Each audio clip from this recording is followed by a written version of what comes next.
Ok, pessoal, a segunda possibilidade de interrupção da prescrição é quando ocorre um protesto judicial. Então, colocamos aqui, protesto judicial.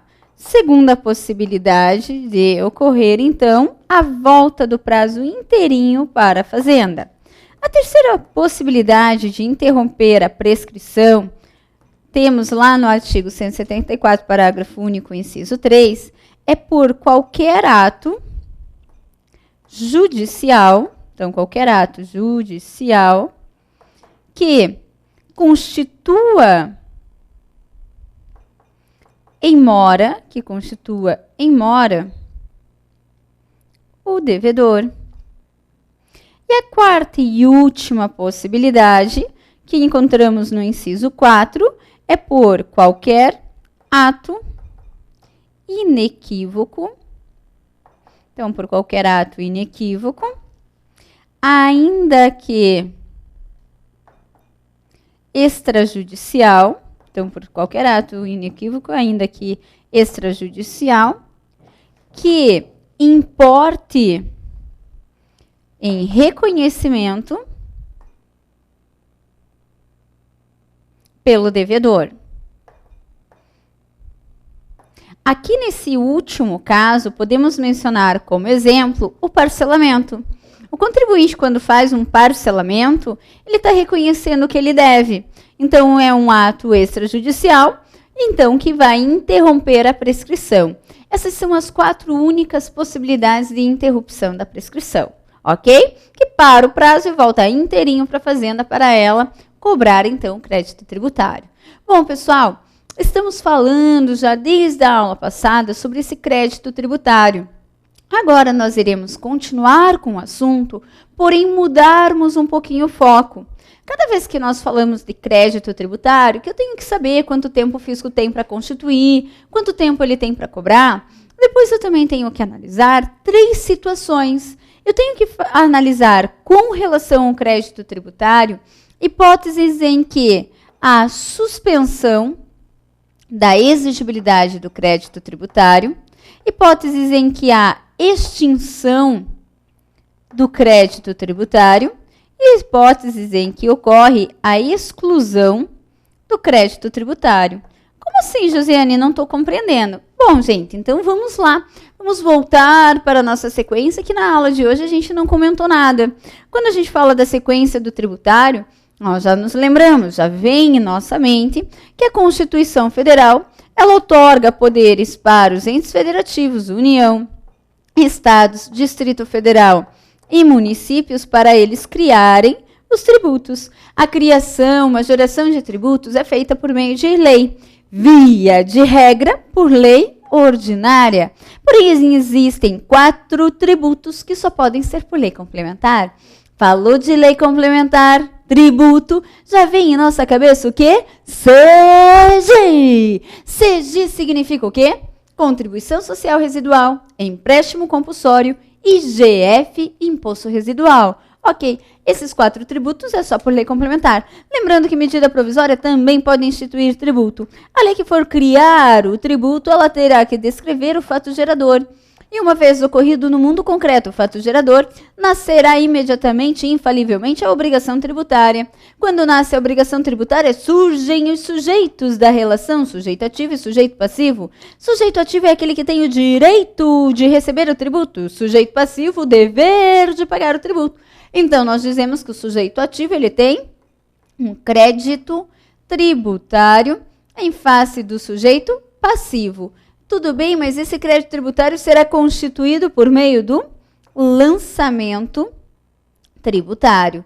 Ok, e quando a gente fala de crédito tributário, estamos agora aqui, ó, nessa parte da nossa sequência.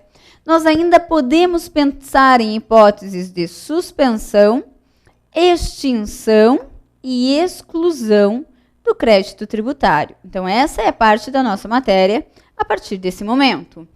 O que seriam hipóteses de suspensão da exigibilidade do crédito tributário? Essas hipóteses, elas são taxativas lá do artigo 151 do CTN. Então, se eu quero saber o que suspende a exigibilidade, eu já vou explicar o que é, eu já tenho que separar o meu artigo 151 do CTN. Aqui nós iremos encontrar as hipóteses de suspensão da exigibilidade do crédito tributário. O que seria isso, Josiane? Ora, suspensão é quando nós tivemos toda a etapa aqui da sequência tributária.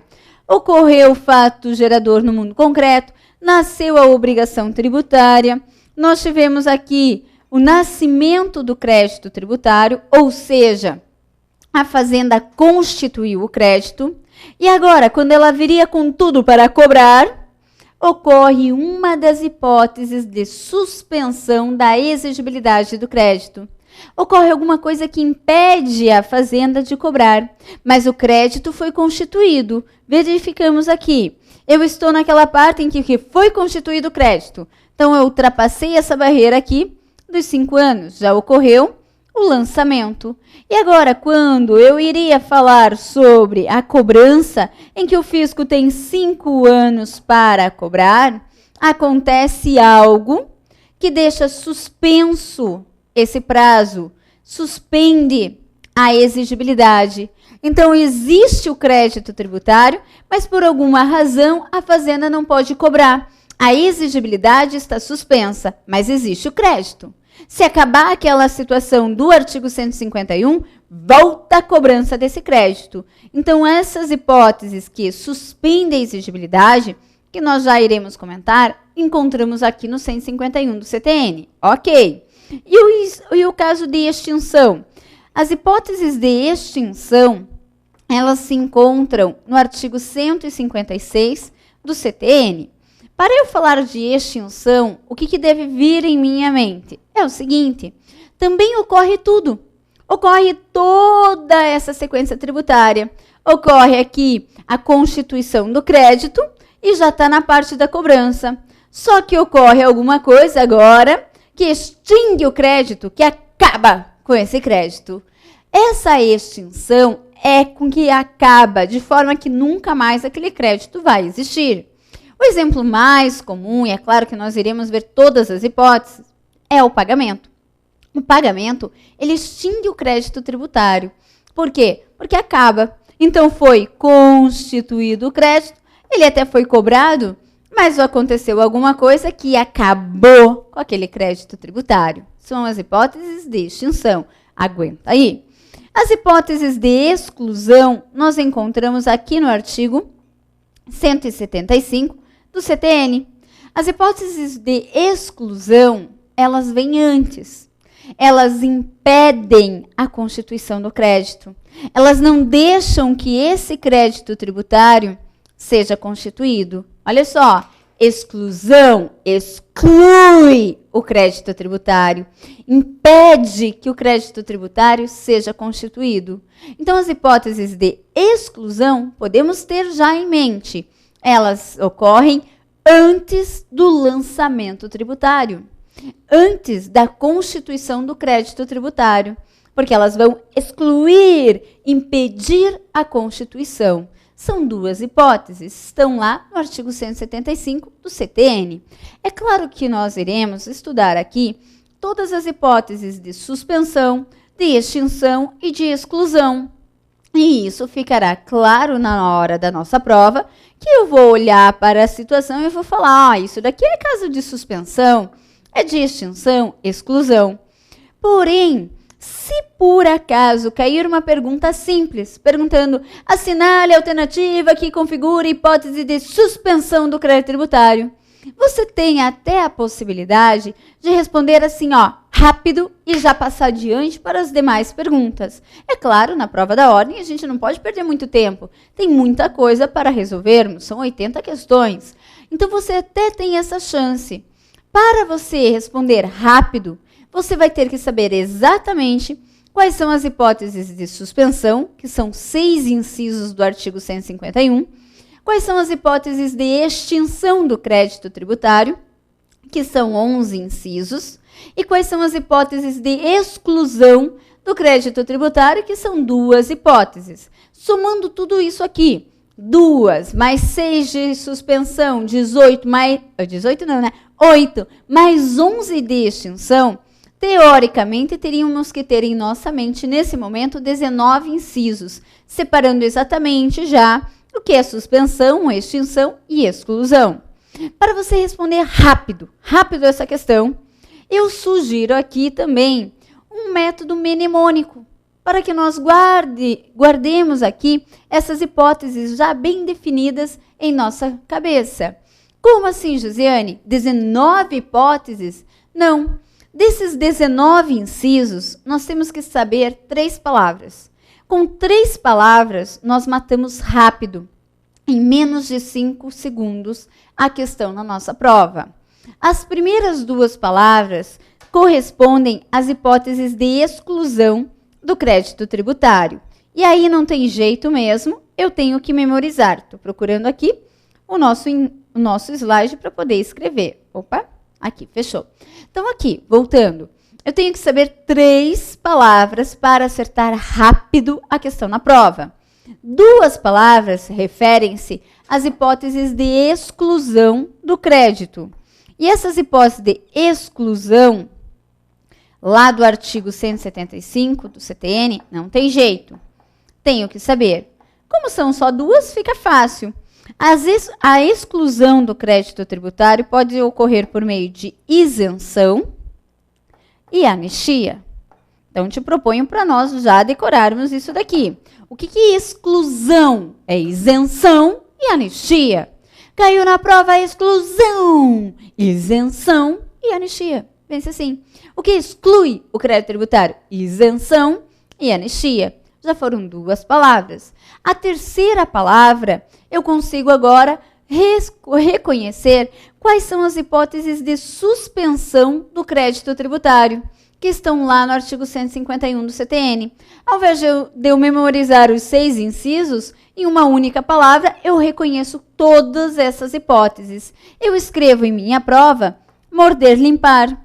Quando eu escrevo morder, limpar, fica muito claro quais são as hipóteses de suspensão do crédito tributário. Até porque a minha prova, graças a Deus, aqui na primeira fase, ela é objetiva. Isso permite que eu pegue as alternativas e vá tentando preencher aqui o morder, limpar. E eu tenho que tudo que estiver no morder, limpar, configura as hipóteses de suspensão do crédito tributário. O mo de morder, limpar, por exemplo, é de moratória. Então, eu tenho que a moratória suspende a exigibilidade do crédito. O R é de recurso administrativo, que também suspende a exigibilidade. O D é de depósito, mas o depósito só irá suspender se ele for integral. O outro R é de reclamação administrativa. O LIM é de liminar. E toda vez que eu falo em liminar, eu me lembro de tutela antecipada. E o PAR é de parcelamento. Parcelamento, ele também suspende a exigibilidade do crédito. Então, gente, está no morder, limpar é porque é a hipótese de suspensão da exigibilidade do crédito tributário. Eu memorizando essas 3 palavras, veja, hipóteses de exclusão, isenção e anistia. Hipótese de suspensão, morder, limpar. Está no morder, limpar, suspensão. Agora, se não é isenção, não é anistia e não está no morder, limpar, será então hipótese de extinção do crédito tributário. Então, eu tenho aqui as hipóteses de extinção do crédito tributário previstas no artigo 156, que são 11 incisos que eu não preciso ficar perdendo tempo memorizando. Basta eu me lembrar: isenção e anistia, exclusão, morder, limpar, suspensão. O que não é isenção e anistia, que é exclusão, o que não estiver no morder, limpar, que é suspensão, será causa de extinção do crédito tributário. Só guarde aqui também que essas hipóteses de extinção, elas são taxativas, de forma que o que não estiver no artigo 156 do CTN não irá extinguir o crédito tributário. Nós iremos mencionar aqui rapidamente para não perdermos tempo nesse momento de aula. É claro que nós iremos, ao longo do curso, falar sobre cada uma dessas hipóteses, mas só para fecharmos aqui. Eu tenho que extinguir o crédito tributário, pagamento, compensação, transação, remissão, prescrição e decadência, tenho a conversão do depósito em renda, pagamento antecipado e homologação ulterior, a consignação em pagamento, a decisão administrativa irreformável, a decisão com trânsito em julgado e, por último, tenho a dação em pagamento de bem imóvel. Bom, gente, você tem mais um macete para matar essa questão rapidamente. Se você fica meio na dúvida se tá, não tá no morder limpar, você pode até ainda incluir o macete.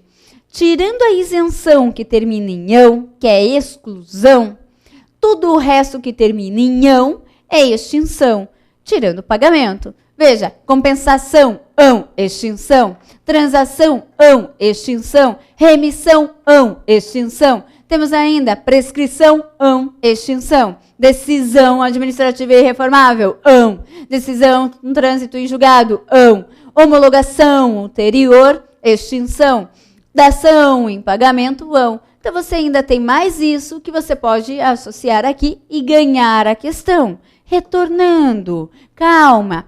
Eu não quero que você só decore, não se preocupe. Mas para matar a questão rápido, vale tudo. Eu tenho 19 hipóteses entre extinção, suspensão e exclusão. Com 3 palavras, matamos a questão. Vai comigo lá. O que exclui o crédito tributário? Isenção e anistia. E o que suspende o crédito tributário? Morder, limpar. Se não é isenção e anistia, não estiver no morder, limpar, vai ser causa de extinção. Tira a prova real. Tudo que termina em ão, tirando a isenção, vai ser caso de extinção. Foi? Muito bem. Agora só cuidado com a pegadinha mais pegadinha da FGV. Coisa da FGV. A FGV geralmente pergunta se a novação é hipótese de extinção do crédito. E aí, só não anote nada por enquanto, por favor. E aí você pensa, opa, se não está no morder limpar, é causa de extinção. Aí você vai para o morder limpar, não tá no morder limpar. Opa, vou tirar a prova real. É extinção. E a gente acabou de perder uma questão. Guarde. Além disso, eu tenho que memorizar lá que as hipóteses são taxativas, são apenas as hipóteses do artigo 156. O que pode nos confundir é apenas essa hipótese aqui de inovação, ou ainda confusão. A confusão também, esses dois são 2 institutos do direito civil que também extinguem obrigação, mas lá no direito civil. E aqui, quanto a essas 2 palavrinhas, novação e confusão, se eu for pelos macetes, eu erro. Eu só peço para vocês fazerem isso aqui, ó. Novação e confusão, não no tributário. Novação e confusão, não no tributário. Por quê? Porque não está no meu CTN. Isso daí, ó, é lá dos civilistas, lá do direito civil. Aqui para o tributário, essas 2 hipóteses, elas não extinguem, não suspendem, não excluem, não fazem nada. Novação e confusão, não no tributário, ok? Tranquilo? Então tá bom. A preocupação do macete é essa. Única falha seriam essas 2 palavras. De resto, pode ir tranquilo, firme e seguro que a gente acerta a questão. Mas é claro, se você não quer decorar, você não gosta. Eu gosto de aprender, Josiane. Então tá bom, vamos lá. Vamos analisar hipótese por hipótese para sabermos exatamente o que suspende, o que extingue e o que exclui o crédito tributário. Vamos dar início aqui, então, a essa matéria com as hipóteses de suspensão da exigibilidade do crédito tributário. Se eu estou falando em hipóteses de suspensão, é porque eu tenho que abrir o meu artigo 151 do Código Tributário Nacional. A primeira hipótese de suspensão é a moratória. E se eu vou falar sobre moratória, também já tenho que separar aqui os artigos 152, então artigos 152 a 155 do CTN. Então, se eu quero saber sobre esse instituto, abrimos lá, artigo 152 a 155. Dúvidas sobre moratória. Primeiro, o que é moratória? Essa é a primeira dúvida que surge. A moratória, ela consiste na dilação legal do prazo de pagamento do tributo. Então, é a dilação legal do prazo de pagamento do tributo. O que isso quer dizer, Josiane? Eu quero dizer que existe uma lei que vem determinando que eu não preciso pagar o tributo agora, mas eu posso pagar o tributo lá na frente. Isso é uma dilação do prazo de pagamento do tributo. Exemplo, digamos que vem uma lei hoje, uma lei aqui de 2012, que diga que eu tenho moratória até 2020. Se a lei diz que eu tenho moratória até 2020, vai acontecer o seguinte, os fatos geradores vão ocorrendo, 2013, 2014 e assim por diante, mas eu não tenho que pagar esse tributo nessas datas aqui. Eu só irei pagar esses tributos aqui em 2020.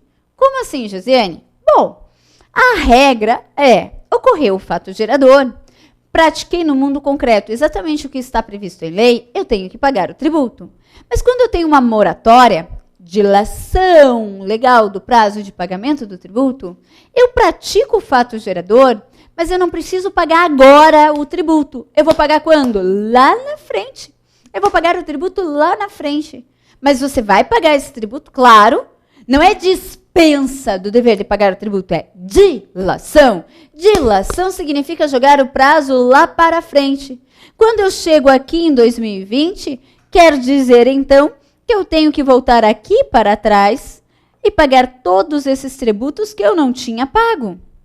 Porque a lei me autorizou a eu pagar em 2020. Nossa, Josiane, mas que vantagem é essa, então, se você vai ter que pagar? Ora, a vantagem é que muitas empresas, às vezes, quando estão se instalando aqui no Brasil, elas precisam ter know-how, elas precisam ter aqui a marca reconhecida, precisam muitas vezes treinar os funcionários e tudo isso custa. Então, ao invés de elas gastarem o dinheiro com o pagamento do tributo agora, até elas se tornarem conhecida, uma marca bem vendida, elas vão investindo. Quando chega lá em 2020, tempo aqui suficiente para a marca se sedimentar no Brasil, aí ela já tem dinheiro suficiente para poder pagar os tributos. Então, a moratória é sim realmente um benefício para o nosso contribuinte. É claro que nada comparado com a isenção. A isenção consiste, sim, na dispensa do dever de pagar o tributo. Se eu tenho, por exemplo, uma isenção até o 2020, acontece que vão tendo os fatos geradores aqui no meio do caminho e eu não preciso pagar. Não preciso pagar nunca mais. Acaba a isenção em 2020, eu só começo a pagar os tributos de 2020 para frente. Eu não preciso voltar para trás, como na moratória, para pagar o que ficou para trás. Eu não preciso porque a isenção é o quê? É dispensa legal do dever de pagar o tributo. Tanto que a isenção, eu não volto para pagar e começo a pagar só daqui para frente. E por ser dispensa, ela é até tida como caso de exclusão do crédito tributário. Na moratória, como eu tenho que voltar para pagar, enquanto eu estou aqui nesse período que eu não precisava pagar, a exigibilidade encontra-se o quê? Suspensa. Suspensa porque uma hora eu vou ter que pagar. Quando? A hora que acabar minha moratória, em 2020, ok? Então, a moratória diferencia-se da isenção porque na moratória eu tenho que pagar. Não agora, lá na frente, porque é uma dilação legal do prazo de pagamento.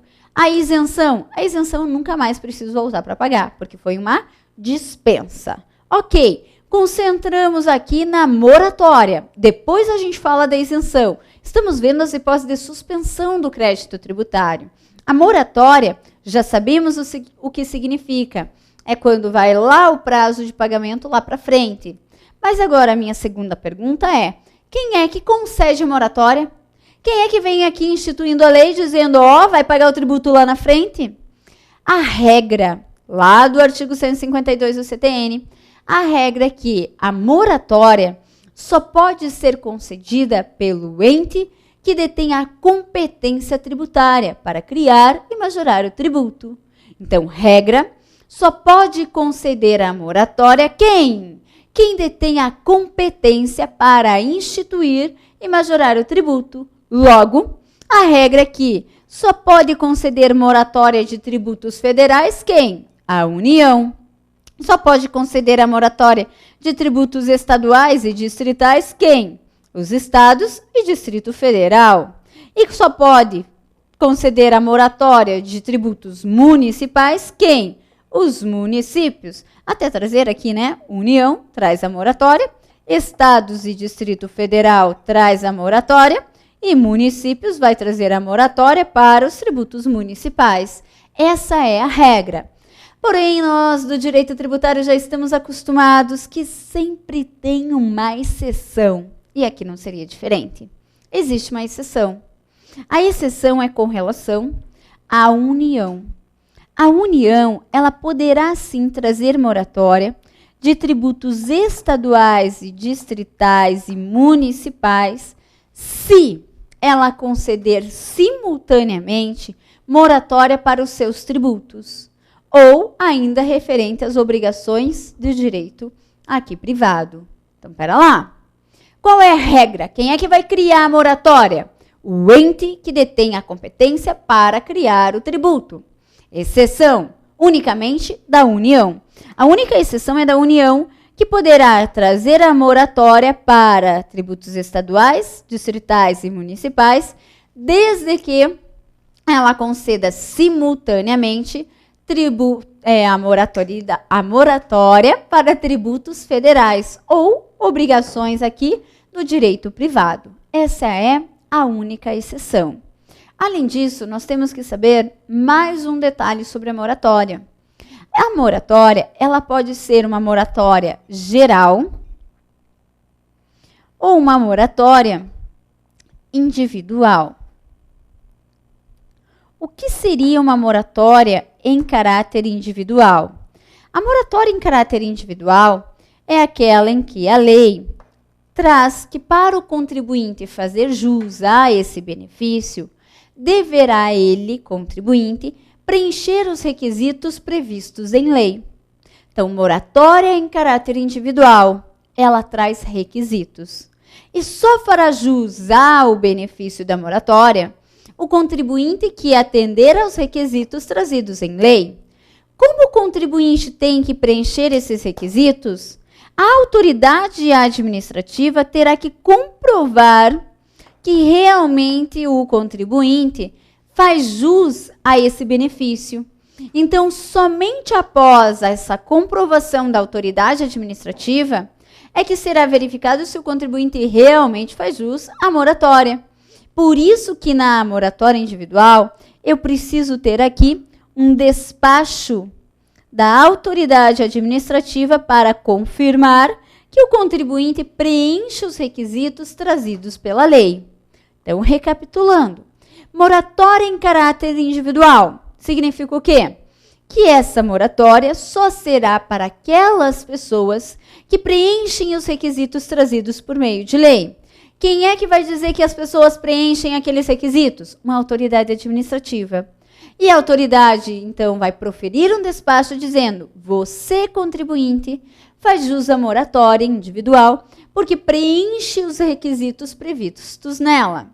E a moratória em caráter geral? Vem a lei e diz que determinada classe ou determinada região faz jus à moratória. E pronto, e acabou. Como não precisa preencher nenhum requisito, não preciso da autoridade administrativa para verificar alguma coisa. Então, na moratória geral, eu não preciso de despacho. Eu só preciso de despacho aqui na moratória individual. Então, na geral, como vai alcançar uma coletividade de pessoas, porque vem a lei e concede a moratória, eu não preciso de despacho, só de lei. Na individual, além de lei, porque moratória só vem previsto em lei, preciso ainda de um despacho da autoridade administrativa para comprovar que aquela pessoa faz jus a essa moratória, ou seja, se aquela pessoa preenche aqui os requisitos previstos em lei. Então, essa é a diferença entre a geral e a individual. Vamos lá para verificar se acertaria na prova. Eu tenho uma lei que traz a moratória para as indústrias automobilísticas. Essa moratória é em caráter geral ou individual? Gente, não trouxe nenhum requisito. Então, é uma moratória geral. Mas espera lá, Josiane, só vai alcançar a indústria automobilística? Não tem problema. O próprio CTN prevê que é possível sim a moratória alcançar determinada classe profissional e determinada região. Mas o que eu tenho que guardar é, se a lei que traz a moratória não traz nenhum requisito a ser cumprido, ela é geral. Agora veja a diferença. Existe uma moratória em caráter individual, diz a lei, fará jus à moratória à indústria automobilística que tiver 50 funcionários com deficiência física trabalhando nela. Aqui já tem um requisito. Para ter a moratória, não basta ter indústria automobilística. Tem que ter 50 funcionários ali com deficiência física. Então, vai a autoridade administrativa, verifica se preenche o requisito, preenche, eis aqui o despacho que então irá confirmar aquela moratória. Moratória geral difere da moratória em caráter individual. Atenção! Artigo 155 do CTN. A moratória em caráter individual, então a moratória aqui em caráter individual, não gera direito adquirido. Como assim, Josiane?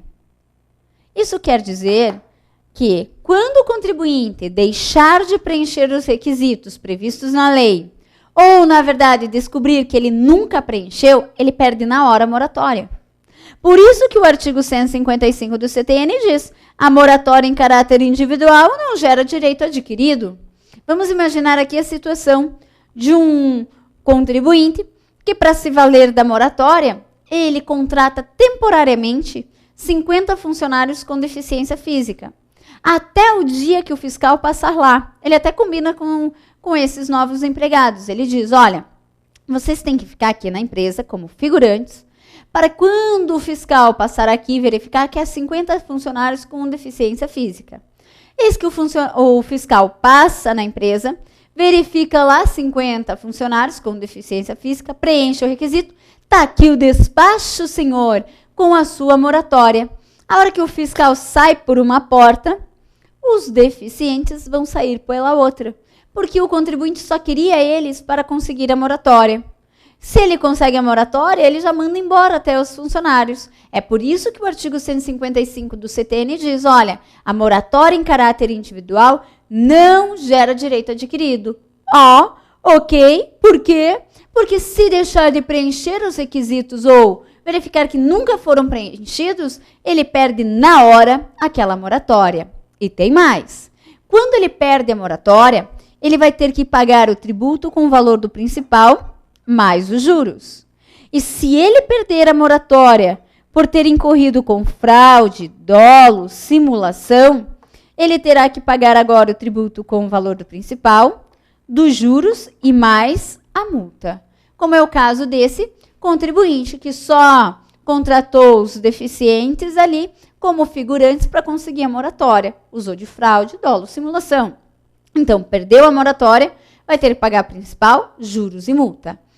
Mas o contribuinte deixou de preencher os requisitos por ato alheio à sua vontade. Tudo bem, mas deixou de preencher. Também vai perder a moratória. Vai pagar o tributo com juros, ok?